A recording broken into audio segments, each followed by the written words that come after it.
PFI സംബന്ധിച്ച് NIA സമർപ്പിച്ച ഒരു ഫൈനൽ റിപ്പോർട്ടിനെ കോടതി ഈ ഉത്തരവിൽ പരാമർശിക്കുന്നുണ്ട്. അതിൽ വളരെ കൃത്യമായിട്ടും പറയുന്നുണ്ട് PFI ഒരു ഭീകര സംഘടനയാണ്.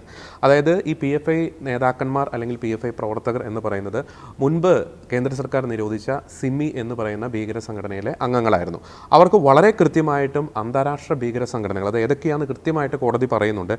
ലഷ്കർ-ഇ-തോയ്ബ, Islamic State of Iraq and Syria, al Qaeda പോലുള്ള അന്താരാഷ്ട്ര ഭീകര സംഘടനകളുമായി വളരെ കൃത്യമായിട്ടുള്ളൊരു ഓപ്പറേഷണൽ നെറ്റ്വർക്ക്, വളരെ കൃത്യമായിട്ടുള്ളൊരു ബന്ധം ഈ PFIക്ക് ഉണ്ടായിരുന്നു എന്ന് NIA കോടതിയിൽ സമർപ്പിച്ച റിപ്പോർട്ടിൽ പറയുന്നുണ്ട്. ഒപ്പം തന്നെ ഈ PFIയിലെ പല അംഗങ്ങളും ഈ പറയുന്ന ഭീകര സംഘടനയിലെ അംഗങ്ങളായിരുന്നു എന്ന ഒരു ഞെട്ടിക്കുന്ന വസ്തുത കൂടി പുറത്തേക്ക് വരുന്നുണ്ട്.